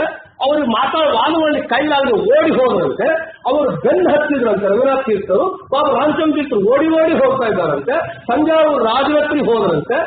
ತಂಜಾವೂರು ರಾಜ ಕೇಳಿದ್ರಂತೆ ತಂಜಾವೂರ ರಘುನಾಥ ತೀರ್ಥರು, ಏನಪ್ಪ ಏನಿಗೆ ಗೊತ್ತೋದಯ ರಾಮಚಂದ್ರ ಅವ್ರು ನಾನು ಹೇಳಿದಂತೆ ರಘುನಾಥ ತೀರ್ಥರಿಗೆ, ನಿಮಗೆ ಗೊತ್ತಿಲ್ಲ ಸ್ವಾಮಿ, ಅವ್ರಿಗೆ ಕೈಲಾಗಲ್ಲ, ಅದಕ್ಕೆ ಓಡಿ ಹೋಗಿದ್ದಾರೆ, ನಿಮಗೆ ನಾನು ಅವ್ರ ಪರ ಜಯಪತ್ರಿಕೆ ನಾನು ಕೊಡ್ತೀನಿ ಅಂತ ಅವ್ರು ಕೊಟ್ಟನಂತೆ ಜಯಪತ್ರಿಕೆ. ಇದನ್ನ ಒಂದು ಅಪಹಾಸ್ಯ ನಮ್ಮನ್ನಂತೂ ಹೇಳ್ತಾರೆ. ಅದನ್ನೆಲ್ಲ ಇವತ್ತು ಏನು ಶ್ರೀಪಾದರಾಜರ, ವ್ಯಾಸರಾಜರ, ಕಂಬಾಲ ರಾಮಚಂದ್ರ ತೀರ್ಥರ, ಸುಧೀಂದ್ರ ತೀರ್ಥರ, ರಾಯರ ಗ್ರಂಥಗಳಿಟ್ಕೊಂಡು ನೀವು ಪಾಠ ಹೇಳಿ ಅಧ್ಯಯನ ಮಾಡಿ ಪ್ರವಚನ ಮಾಡಿ ಪಂಡಿತರಾಗಿ ಮರಿತಾ ಇದ್ದೀರಿ. ಇವತ್ತು ನಿಮಗೆ ಪಂಡಿತರು ಅಂತ ಬಿರುದುಗಳು ಬಂದಿದೆ ಅಂತ ಹೇಳಿದ್ರೆ ಅವರು ಕೊಟ್ಟಿರೋ ಭಿಕ್ಷೆ, ನಮ್ಮ ವ್ಯಾಸರಾಜರು ಹಾಕಿರೋ ಭಿಕ್ಷೆ. ಅವರನ್ನೇ ಹಿಡ್ಕೊಂಡು ಈಗ ಮಾತನಾಡಿದ್ರೆ ನಾವು ಸುಮ್ಮನೆ ಇರಬೇಕಾ? ಇನ್ನು ಸುಮ್ಮನೆ ಇರೋ ಕಾಲ ಹೋಯ್ತು. ಇವಾಗ ನಾವು ಸುಮ್ಮನೆ ಇರೋದೇ ಇಲ್ಲ. ಪ್ರತಿಸ್ಪಂದಿಸ್ತೇವೆ, ಪ್ರತಿಭಟನೆ ಮಾಡ್ತೇವೆ. ಕೈಲಾದ್ರೆ ಬನ್ನಿ. ನೀವು ಕಾಲ ಮತ್ತು ಇತಿಹಾಸಕ್ಕೆ ಕಾಲ ಗಮನ ಬೇಕಾಗಿಲ್ಲ ಅಂತ ಅದಕ್ಕೆ ಉತ್ತರ ಕೊಡ್ತಾರೆ. ಇತಿಹಾಸ ಹೇಳೋಗಳಿಗೆ ಕಾಲ ಬೇಕಾಗಿಲ್ಲ. ನಮ್ಮ ಹಿರಿಯರೇ ಅವ್ರು ಹೇಳಿದ್ದಲ್ಲ, ಅವ್ರು ಹೇಳಿದ್ದಲ್ಲ, ಹಿರಿಯರು ಹೇಳಿದ್ರು, ಪರವಾದಿಗಳು ಹೇಳಿದ್ರು, ಈ ಕಥೆಯನ್ನು ಅವ್ರು ಹೇಳಿದ್ದಾರಷ್ಟೇ, ಅವ್ರ ಕೈವಾಡಿಲ್ಲ ಅಂತ ಹೇಳ್ತಾರೆ. ಆದ್ರೆ ನೀವು ಇತಿಹಾಸ ಹೇಳುವಾಗ ನಿಮಗೆ ಕಾಲ ಗಮನ ಬೇಕಾಗಿಲ್ಲ ಅಂದ್ರೆ ನಾನು ಹೇಳ್ತೇನೆ, ನನಗೆ ನೀವೇ ಇತಿಹಾಸ ಹೇಳಿ ಕಾಲ ಬೇಕಾಗಿಲ್ಲ, ಏನಾದ್ರು ಹೇಳ್ಬೋದು. ನಮ್ಮ ಹಿರಿಯರು ಹೇಳಿದ್ದಾರೆ. ನಮ್ಮ ಮುತ್ತಾತನ ಹತ್ರ ನಮ್ಮ ತಾತ ಹೇಳಿದ್ರೆ ನನಗೆ, ನಮ್ಮ ತಾತ ಹೇಳ್ತೇನೆ, ಅಪ್ಪ ನಿನ್ನ ಮುತ್ತಾತನ ಹತ್ರ ಪುತ್ರಾವರ ಪೀಠಾಧಿಪತಿಗಳೊಬ್ಬರು ಬಂದು ಸುಧಾಮ ಶಿಷ್ಯತ್ವ ವಹಿಸಿ ಸುಧಾಮಂಗಳ ಮಾಡಿದ್ರು ಅಂತೇಳಿ ನಂಗೆ ನಮ್ಮ ತಾತ ಹೇಳಿದ್ರೆ, ನಮ್ಮ ಮುತ್ತಾತ ನಾನು ಹೇಳ್ತೀನಿ, ನೀವು ಒಪ್ಕೊಳ್ತೀರಾ? ನೀವೇ ಹೇಳಿದ್ರೆ ಇತಿಹಾಸ ಕಾಲ ಬೇಕಾಗಿಲ್ಲ, ಏನು ಬೇಕಾಗಿಲ್ಲ, ಹಿರಿಯರು ಹೇಳ್ಬೋದು ಅಂತೇಳಿ ನಾವು ಹೇಳಿದ್ರೆ ನೀವು ಒಪ್ಕೊಳ್ತೀರಾ? ಆದ ಕಾರಣ ದಯವಿಟ್ಟು ನನಗೆ ಯಾರ ಮೇಲೆ ವೈಯಕ್ತಿಕವಾದ ದ್ವೇಷ ಇಲ್ಲ, ಸಿಟ್ಟು ಇಲ್ಲ, ಕೋಪ ಇಲ್ಲ. ನಾವೆಲ್ಲರೂ ಮಾಧ್ವರು, ಒಂದಾಗೋಣ. ನಾವೆಲ್ಲರೂ ಸೌಹಾರ್ದದಿಂದ ಇರೋಣ. ನೀವು ಮಹಾನುಭಾವರ ಬಗ್ಗೆ, ಅಪರೋಕ್ಷ ಜ್ಞಾನಿಗಳ ಬಗ್ಗೆ ನೀವು ಹಗುರಾಗಿ ಮಾತಾಡೋದು, ಕೀಳಾಗಿ ಮಾತಾಡೋದು ಬಿಡಿ. ಬನ್ನಿ, ನಾವೆಲ್ಲರೂ ಒಂದಾಗಿರೋಣ. ನಮಗೆ ನೀವೇನು ವೈಯಕ್ತಿಕವಾದ ದ್ರೋಹ ಮಾಡಿಲ್ಲ, ನಾವು ನಿಮಗೇನು ವೈಯಕ್ತಿಕವಾದ ದ್ರೋಹ ಮಾಡಿಲ್ಲ. ನಾವೆಲ್ಲರೂ ಮಾಧ್ವರಾಗಿ ಒಂದಾಗಿರೋಣ. ಈ ನಿಮ್ಮನ್ನು ನೀವು ವೈಭವೀಕರಿಸಿಕೊಳ್ಳುವುದಕ್ಕೆ ಮಹಾನುಭಾವರನ್ನು ಅಲ್ಲಗಳೆಯಬೇಡಿ, ನಿಂದ ಮಾಡಬೇಡಿ ಅಂತ ದಯವಿಟ್ಟು ನಾನು ಕಳಕಳಿಯಿಂದ ವಿನಮ್ರನಾಗಿ ನಿಮ್ಮನ್ನು ಪ್ರಾರ್ಥನೆ ಮಾಡ್ಕೊಳ್ತಾ ಇದ್ದೇನೆ. ಇದನ್ನು ನೀವು ನಿಂದ ಅಂತ ಅನ್ಕೋಬೇಡಿ. ತಪ್ಪೆತ್ತಿ ತೋರಿಸಿದ್ರೆ ನಿಂದೆ ಆಗೋದಿಲ್ಲ. ಕೈಲಾದ್ರೆ ನೀವು ತಿದ್ದುಕೊಳ್ಳಿ ಅಷ್ಟೇ. ಹೇಳಿದವರ ಮೇಲೆ ಮತ್ತು ಅಟ್ಯಾಕ್ ಮಾಡೋದಲ್ಲ, ಕೌಂಟರ್ ಅಟ್ಯಾಕ್ ಮಾಡೋದಲ್ಲ. ಕೈಲಾದ್ರೆ ತಪ್ಪಿದ್ದು ತಿದ್ದುಕೊಳ್ಳಿ, ಬನ್ನಿ, ಚರ್ಚೆ ಮಾಡಿ, ಕೂತ್ಕೊಳ್ಳಿ ಅಂತ ನಾನು ವಿನಮ್ರನಾಗಿ ಪ್ರಾರ್ಥನೆ ಮಾಡಿಕೊಡ್ತಾ ಇದ್ದೇನೆ. ಇದನ್ನು ಯಾರು ವೈಯಕ್ತಿಕವಾಗಿಲ್ಲ. ನಮಗೆ ಯಾರು ಮಾತಾಡಿದ್ದಾರೆ ಅವರ ಬಗ್ಗೆಲ್ಲ ನಾವು ಬಹಳ ಗೌರವಿದೆ. ಅವರು ಮಾಧ್ಯರು, ವಿದ್ಯಾವಂತರು, ಆಚಾರವಂತರು, ಅವರಿಗೆ ನಮಗೆ ಶಿರಸಾ ಸಾಷ್ಟಾಂಗ ನಮಸ್ಕಾರ. ಆದರೆ ನಮ್ಮ ವ್ಯಾಸರಾಜರನ್ನ, ನಮ್ಮ ಶ್ರೀಪಾದರಾಜರನ್ನ, ನಮ್ಮ ರಾಯರನ್ನ, ನಮ್ಮ ವಾದರಾಜರನ್ನ, ನಮ್ಮ ರಾಮಚಂದ್ರ ತೀರ್ಥರನ್ನ, ಸುಧೀಂದ್ರ ತೀರ್ಥರನ್ನ ಅವಹೇಳನೆ ಮಾಡಿದ್ರೆ ಮಾತ್ರ ನಾವು ಸುಮ್ಮನೆ ಇರೋದಿಲ್ಲ, ನಾವು ಪ್ರತಿಸ್ಪಂದಿಸ್ತೇವೆ, ಪ್ರತಿಭಟನೆ ಮಾಡೇ ಮಾಡ್ತೇವೆ. ಇನ್ನು ಮುಂದೆ ಎಲ್ಲರೂ ಸೇರಿ ನಮಗೆ ವ್ಯಾಸರಾಜರ ಶ್ರೀಪಾದರಾಜರ ರಾಯರ ಭಕ್ತರು ಮಠಾತೀತವಾಗಿದ್ದಾರೆ, ರಾಷ್ಟ್ರಾತೀತವಾಗಿದ್ದಾರೆ. ಆದ ಕಾರಣ ಎಲ್ಲ ಭಕ್ತರು ಇದಕ್ಕೆ ಒಟ್ಟುಗೂಡಿ ಪ್ರತಿಘಟಿಸಿ ಯಾರು ಅದನ್ನ ಅವಹೇಳನ ಮಾಡಿದ್ದಾರೆ ಅವರು ಅದಕ್ಕೆ ಅವರಲ್ಲೇ ಕ್ಷಮೆ ಯಾಚಿಸುವಂತೆ ನಾವು ಒತ್ತಾಯ ತರಬೇಕು. ಆವಾಗ ನಾವು ನಿಜವಾಗ್ಲೂ ಮಹಾನುಭಾವರ ಸೇವೆ ಮಾಡಿದಂತೆ ಆಗತ್ತೆ ಹೊರತು ಸುಮ್ಮನೆ ಕೂತ್ಕೊಂಡ್ವಿ, ಕೇಳಿದ್ವಿ, ಗೋಷ್ಠಿ ಮಾಡಿದ್ವಿ, ಚರ್ಚೆ ಮಾಡಿದ್ವಿ, ಚಪ್ಪಾಳೆ ಹೋದ್ವಿ ಅಂತಂದ್ರೆ ಆಗೋದಿಲ್ಲ ಅಂತ ಹೇಳ್ತಾ ಇನ್ನ ರಾಮದೇವರಿಗೆ ಒಂದು ನಮಸ್ಕಾರವನ್ನು ಮಾಡಿ ನನ್ನ ಪ್ರವಚನವನ್ನು ಮುಗಿಸುತ್ತೇನೆ. ನಾನು ರಾಮದೇವರ ಮೇಲೆ ಮಾತ್ರ ಮಾಡಬೇಕು ಅಂತ ಬಂದೆ, ಆದರೆ ಇಲ್ಲಿ ಕೆಲವು ಪರಿಸ್ಥಿತಿಗಳ ಒತ್ತಡದಿಂದ ಈ ವಿಷಯ ಮಾತನಾಡಲೇಬೇಕಾಗಿ ಬಂದಿದೆ. ನನ್ನ ಪ್ರವಚನ ಹೀಗಿರಲ್ಲ, ಬಹಳ ತಾತ್ವಿಕವಾಗಿರುತ್ತೆ. ಇಲ್ಲಿರೋ ಬಹಳ ಗೊತ್ತು, ನನ್ನ ಪ್ರವಚನ ತಾತ್ವಿಕವಾಗಿ ವಿಷಯ ಬಿಟ್ಟು ಬಗಲಿಗೆ ಹೋಗೋದೇ ಇಲ್ಲ. ನಂದು ಒಂದು ಜೋಕ್ಸ್ ಕೂಡ ಇರಲ್ಲ, ವಿಷಯ ಹೇಳ್ಕೊಂಡು ನನ್ನ ಇಷ್ಟಕ್ಕೆ ನಾನು ಹೋಗ್ತಾ ಇರ್ತೀನಿ. ಆದ್ರೆ ಇದು ಧರ್ಮದ ಆಗ್ರಹದಿಂದ ಹೇಳ್ತಾ ಇರೋದೇ ಹೊರತು ಬೇರೆ ಅನ್ಯತಾ ಯಾರು ಭಾವಿಸಬಾರದು ಅಂತ ಹೇಳ್ತಾ, ಇನ್ನ ಭಗವಂತನನ್ನ ರಾಮರಾಮನ ಭಗವಂತನ ದಾಸ ಸಾಹಿತ್ಯದಲ್ಲಿ ನಮಗೆ ಮುಂಡಿಗೆಗಳಿದೆ. ಮುಂಡಿಗೆ ಎನ್ನುವಂತ ಪ್ರಕ್ರಿಯೆ ಅದು ಒಂದು ಒಗಟಿನ ಭಾಷೆ ಅಂತ ಇರುತ್ತೆ. ಅದು ನಿಮಗೆ ಮುಂಡಿಗೆ ಅರ್ಥ ಆಗಬೇಕು ಅಂದ್ರೆ ಆ ಮುಂಡಿಗೆ ಕೊಟ್ಟವರು ಯಾರು? ನಮ್ಮ ಕನಕದಾಸರು. ಅವರಿಗೆ ಮುಂಡಿಗೆ ದಾಸರು ಅಂತ ಹೆಸರು. ಜಯದಾಸರು ಶಿವಾಜಿದಾಸರು ಅಂತ ಹೆಸರು. ಕನಕದಾಸರು ಯಾರು? ವ್ಯಾಸರಾಜರ ಶಿಷ್ಯರು. ಮುಂಡಿಗೆಗೆ ಆದ್ಯರು ನಮ್ಮ ಕನಕದಾಸರು ವ್ಯಾಸರಾಜರ ಶಿಷ್ಯರು. ವ್ಯಾಸತ್ರಯ ಅರ್ಥ ಮಾಡ್ಕೊಳ್ಳೋದು ಆಮೇಲೆ ಇರಲಿ, ಕನಕದಾಸರ ಮುಂಡಿಗೆಗಳು ಅರ್ಥ ಮಾಡ್ಕೊಂಡ್ರೆ ಆಮೇಲೆ ವ್ಯಾಸತ್ರಯಕ್ಕೆ ಹೋಗ್ಬೋದು. ಫಸ್ಟ್ ಇದು ಮುಂಡಿಗೆ ಅರ್ಥ ಮಾಡ್ಕೋಬೇಕು, ಆಮೇಲೆ ವ್ಯಾಸತ್ರಯ. ಕನಕದ ವ್ಯಾಸರಾಜರ ಶಿಷ್ಯರ ಮುಂಡಿಗೆಗಳೇ ಅರ್ಥ ಆಗೋದಿಲ್ಲ, ಇದು ವ್ಯಾಸತ್ರಯ ಅರ್ಥ ಆಗುತ್ತ ನಮಗೆ. ಆದ ಕಾರಣ ಇಲ್ಲಿ ಮುಂಡಿಗೆಯಲ್ಲಿ ನಮ್ಮ ರಾಮದೇವರಿಗೆ ಒಂದೆರಡು ನಮನಗಳನ್ನು ಹೇಳಿ ನನ್ನ ಪ್ರವಚನವನ್ನ ಮುಗಿಸುತ್ತೇನೆ. ಅಷ್ಟೊಂದು ಸಣ್ಣ ಮುಂಡಿಗೆ ಏನು, ಗರಳ ಕಂದರ ಸಖನ ಅನುಜನ ತರಣಿಜನ ಪುರಕ್ಕೆ ಕಳುಹಿ ಧರಣಿಜಯ ತಂದು ಧರಣಿಯ ನಾಳ್ದ ತರಣಿ ವಂಶಲ ರಾಮ ನೀನೇ. ಇದು ಒಂದು ಮುಂಡಿಗೆ, ರಾಮದೇವರನ್ನ ಸ್ತೋತ್ರ ಮಾಡುವಂತಹ ಮುಂಡಿಗೆ. ನಮ್ಮ ರಾಮ ವೀರರಾಮ, ಪ್ರಸನ್ನ ರಾಮ ಅಲ್ಲ, ನಮ್ಮ ವೀರರಾಮ. ಸೊಂಟದಲ್ಲಿ ಬಾಚಿಟ್ಕೊಂಡವನು, ದುಷ್ಟರನ್ನು ಸಂಹಾರ ಮಾಡೋದಕ್ಕಾಗಿ ಸೊಂಟದಲ್ಲಿ ಖಡ್ಗ ಇಟ್ಕೊಂಡು ಹೊರಟಿದ್ದಾನೆ ನಮ್ಮ ರಾಮ. ಏನು ಗರಳ ಕಂದರ ಸಖನ, ಗರಳ ಕಂದರ ಯಾರು? ರುದ್ರದೇವರು. ಗರಳವನ್ನ ಕಂಠದಲ್ಲಿ ಇಟ್ಕೊಂಡವರು ಗರಳ ಕಂದರ ರುದ್ರದೇವರು. ಗರಳ ಕಂದರ ಸಖ ಯಾರು? ಕುಬೇರ. ಕುಬೇರನ ಅನುಜನ ಯಾರು? ರಾವಣಾಸುರ. ಅನುಜನ ತರಣಿಜನ ಪುರಕ್ಕೆ ಕಳುಹಿ. ತರಣಿ ಅಂದ್ರೆ ಸೂರ್ಯ, ತರಣಿ ಜ ಅಂದ್ರೆ ಸೂರ್ಯನ ಮಗ ಯಮದೇವರು. ತರಣಿಜನ ಪುರ ಯಾರು? ಯಮಪಟ್ಟಣ. ಅಂದ್ರೆ ರಾವಣನನ್ನ ಯಮಪಟ್ಟಣಕ್ಕೆ ಕಳಿಸಿ, ಅಂದ್ರೆ ರುದ್ರದೇವರ ಸಖನಾದಂತಹ ಕುಬೇರನ ತಮ್ಮನಾದ ರಾವಣನನ್ನ ಸೂರ್ಯನ ಪುತ್ರನಾದ ಯಮನ ಪಟ್ಟಣಕ್ಕೆ ಕಳುಹಿ ಧರಣಿಜಯ ತಂದು, ಧರಣಿ ಅಂದ್ರೆ ಭೂದೇವಿ, ಧರಣಿಜ ಭೂಜಾತೆ ಸೀತಾದೇವಿಯನ್ನ ತಂದು ಧರಣಿಯನಾದ, ಆಮೇಲೆ 13,000 ವರ್ಷ ಧರಣಿಯನ್ನ ಆಳಿದಂತ ತರಣಿ ವಂಶ ಲಲಾಮ ನೀನೆ. ತರಣಿ ಅಂದ್ರೆ ಸೂರ್ಯ, ಸೂರ್ಯ ವಂಶದ ಲಲಾಮ ಶ್ರೇಷ್ಠನು ನೀನೆ, ನಮ್ಮ ವೀರರಾಮ ಅಂತ ವೀರರಾಮ ನಿನಗೆ ನಮಸ್ಕಾರ ಅಂತ ಹೇಳ್ತಾ ಇದ್ದಾರೆ. ಇನ್ನೊಂದು ಮುಂಡಿಗೆಯಲ್ಲಿ ಅಂದ್ರೆ ದಾಸರು ಮಹಾನುಭಾವರು ಎಷ್ಟು ಜ್ಞಾನ ಅವರಿಗೆ, ಪುರಾಣಗಳು, ಇತಿಹಾಸಗಳು, ಉಪನಿಷತ್ತುಗಳು, ಶಾಸ್ತ್ರ ಎಲ್ಲವನ್ನ ಮಿಶ್ರಣ ಮಾಡಿ ಒಂದು ಒಳ್ಳೆ ಒಂದು ಸಾಲಿಡ್ ಒಂದು ನ್ಯೂಟ್ರಿನ್ ಕ್ಯಾಪ್ಸೂಲ್ ಇದ್ದಾಗ ಕೊಡ್ತಾರೆ. ಇವಾಗ ಈ ರಾಮದೇವರನ್ನು ಚೆನ್ನಾಗಿ ಭಜಿಸರಿ ಅಂತ ಹೇಳ್ತಾರೆ ಒಂದು ಮುಂಡಿಗೆಯಲ್ಲಿ ದಾಸರು. ಏನಂತ ನೋಡಿ, ಭಾರತವನ್ನ ರಾಮಾಯಣವನ್ನ ಮಿಶ್ರಣ ಮಾಡಿಬಿಡ್ತಾರೆ. ದ್ವಾಪರಯುಗಕ್ಕೆ ತ್ರೇತಾಯುಗಕ್ಕೆ ಲಿಂಕ್ ಕೊಡ್ತಾರೆ. ಏನು, ವಾಯುನಂದನ ಮಿತ್ರನ ಪತ್ನಿಯ ಅಪಹರಿಸಿದನ ಅಯ್ಯನ ಸುತನ ಕಾಯದ ಶ್ವಶುರನ ಪುತ್ರನ ಸೋದರ ಮಾವಯ್ಯನ ರಿಪು ಶತ್ರುವಿನ ತಂದೆಯ ಅನುಜನ ಪುತ್ರನ ತಂದೆಯ ರಮಣೀಯ ಸುತನೊಡನೆ ಕುಂದದ ಕದನವಗೈದವನ ಸುತನ ಚಂದದಿ ಭಜಿಸಿರಿ. ಇದು ರಾಮದೇವರಲ್ಲಿ ಚೆನ್ನಾಗಿ ಭಜಿಸರಿ ಅಂತ ಹೇಳೋದು. ಎಲ್ಲೆಲ್ಲಿಗೆ ಭಾರತ ರಾಮಾಯಣ ಎರಡು ಮಿಕ್ಸ್ ಮಾಡುತ್ತಾರೆ. ನಾವು ಎಷ್ಟು ಆ ಒಂದು ತಿಳುವಳಿಕೆ ಇಲ್ಲದೆ ಇದ್ರೆ ಮುಂಡಿಗೆ ಬಿಡಿಸ್ಲಿಕ್ಕೆ ಸಾಧ್ಯ ಆಗೋದಿಲ್ಲ. ಶಾಸ್ತ್ರದ ಪುರಾಣಗಳ ಇತಿಹಾಸಗಳ ಜ್ಞಾನ ಇಲ್ಲದೆ ಇದ್ರೆ ಮುಂಡಿಗೆ ಬಿಡಿಸ್ಲಿಕ್ಕೆ ಸಾಧ್ಯ ಆಗೋದಿಲ್ಲ.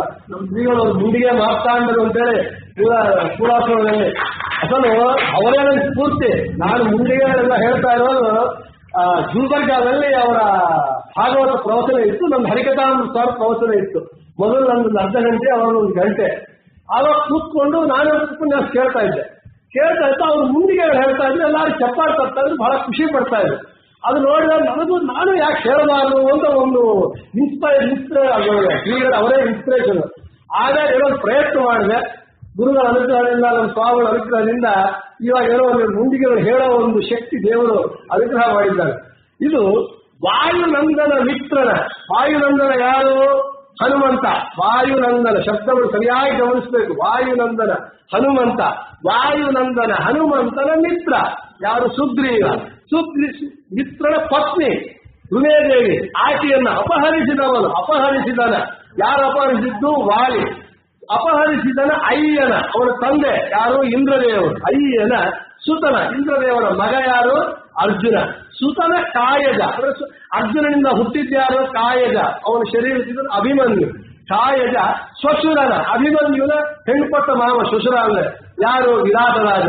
ಶ್ವಶುರನ ಪುತ್ರನ, ವಿರಾಟ ರಾಜನ ಮಗ ಯಾರು? ಉತ್ತರ ಕುಮಾರ. ಪುತ್ರನ ಸೋದರ ಮಾವಯ್ಯನ, ಆ ಉತ್ತರ ಕುಮಾರನ ತಾಯಿಯ ತಮ್ಮ ಯಾರು? ಕೀಚಕ. ಸೋದರ ಮಾವಯ್ಯನ ರಿಪು. ಆ ಕೀಚಕನಿಗೆ ಶತ್ರು ಯಾರು? ಭೀಮಸೇನ ದೇವರು. ರಿಪು ಅವನಿಗೆ, ಭೀಮಸೇನ ದೇವರಿಗೆ ಶತ್ರು ಯಾರು? ದುರ್ಯೋಧನ. ಶತ್ರುವಿನ ತಂದೆಯ, ಆ ದುರ್ಯೋಧನ ತಂದೆ ಯಾರು? ಧೃತರಾಷ್ಟ್ರ. ತಂದೆಯ ಅನುಜನ, ಧೃತರಾಷ್ಟ್ರನ ತಮ್ಮ ಯಾರು? ಪಾಂಡುರಾಜ. ಅನುಜನ ಪುತ್ರನ, ಪಾಂಡುರಾಜನ ಮಗ ಯಾರು? ಧರ್ಮರಾಜ. ಧರ್ಮರಾಜನ ಪುತ್ರನ ತಂದೆ. ಧರ್ಮರಾಜನ ತಂದೆ ಯಾರು? ಯಮಧರ್ಮರಾಜ. ತಂದೆಯ ತಂದೆ ಯಮಧರ್ಮರಾಜನ ತಂದೆ ಯಾರು? ಸೂರ್ಯ. ಸೂರ್ಯನ ರಮಣೀಯ. ಸೂರ್ಯನ ಹೆಂಡತಿ ಯಾರು? ಛಾಯಾದೇವಿ. ಛಾಯಾದೇವಿ ಸುತನ ಯಾರು? ಶನಿ. ಶನೈಶ್ವರ ಸ್ವಾಮಿ. ಶನಿಯ ಅವನ ಜೊತೆಗೆ, ಸುತನೊಡನೆ ಶನೈಶ್ವರನ ಜೊತೆಗೆ ಕುಂದದ ಕದನವಗೈದವನ, ಅಂದರೆ ಚೆನ್ನಾಗಿ ಯುದ್ಧವನ್ನು ಮಾಡಿದಂತಹ ದಶರಥನ ಸುತನ, ಅಂದರೆ ರಾಮಚಂದ್ರನ ಚಂದರಿ ಭಜಿಸಿರಿ. ಇದು ರಾಮಚಂದ್ರನ ಭಜಿಸೋದಕ್ಕೆ ಎಲ್ಲಿ ಭಾರತ, ಎಲ್ಲಿ ಭಾಗ ರಾಮಾಯಣ, ಎಲ್ಲಿ ಉತ್ತರ ಕುಮಾರ, ಎಲ್ಲೆಲ್ಲಿ ಎರಡರನ್ನು ಇಷ್ಟು ಸೇರಿಸಿ ನಮ್ಮ ರಾಮಚಂದ್ರನಂದ್ರೆ ರಾಮ ಮಂತ್ರವನ್ನ, ರಾಮದೇವರನ್ನ ಭಜಿಸರಿ ಅಂತ ಹೇಳಿ ಮುಂದಿಗೆ ಎಲ್ಲಿ ಇಷ್ಟು ಸುಂದರವಾಗಿ ನಮಗೆ ತಿಳಿಸ್ಕೊಡ್ತಾ ಇದ್ದಾರೆ ಅಂತ ಹೇಳಿದರೆ ಎಂತಹ ಒಂದು ನಮ್ಮ ರಾಮನ ಒಂದು ಮಹತ್ವ, ರಾಮದೇವರ ಒಂದು ಮಹತ್ವ ಅಂತ ಹೇಳ್ತಾ ಇಂತಹ ರಾಮಾಯಣಕ್ಕೆ ನಡೀತಾ ಇದೆ. ಇಂತಹ ಒಂದು ಸಂದರ್ಭದಲ್ಲಿ ನನಗೂ ಒಂದು ಎರಡು ಮಾತುಗಳನ್ನ ಶ್ರೀಗಳ ಸಮಕ್ಷಮದಲ್ಲಿ ಮಾತನಾಡುವುದಕ್ಕೆ ಅವಕಾಶ ಕೊಟ್ಟಿರುವಂತಹ ಮುರಳಿಯವರಿಗೆ ನನ್ನ ಕೃತಜ್ಞತೆಗಳನ್ನು ಸಲ್ಲಿಸುತ್ತಾ, ಶ್ರೀಗಳ ಒಂದು ಅವರು ನನಗೆ ಒಂದು ಅವಕಾಶ ಕೊಟ್ಟು 3 ಗಂಟೆ 45 ನಿಮಿಷ ಅಂತ ಹೇಳಿದ್ರು. 52 ನಿಮಿಷ ಆಗಿದೆ. 7 ನಿಮಿಷ ಹೆಚ್ಚು ತಗೊಂಡಿದ್ದೇನೆ. ಅದಕ್ಕೆ ಕ್ಷಮೆಯನ್ನು ಯಾಚಿಸುತ್ತಾ ಈ 2 ವಾಕ್ಪುಷ್ಪಗಳನ್ನ ಗುರುವಂತರ್ಗತ ಭಾರತೀಯರ ಮುಖ್ಯ ಪ್ರಾಣ ಅಂತರ್ಗತ ಭೈಷ್ಣವಿ ಸತ್ಯ ಸಮೇತ 7 ಗೋಪಾಲ ಕೃಷ್ಣ ಭಿನ್ನ ಸೀತಾಕೃಷ್ಣ ಮೂಲ ವೀರರಾಮಚಂದ್ರನ ಅಡಿದಾವರಿಗಳಲ್ಲಿ ಸಮರ್ಪಣೆ ಮಾಡ್ತಾ ಕೃಷ್ಣಾರ್ಪಣ ಮತ್ತು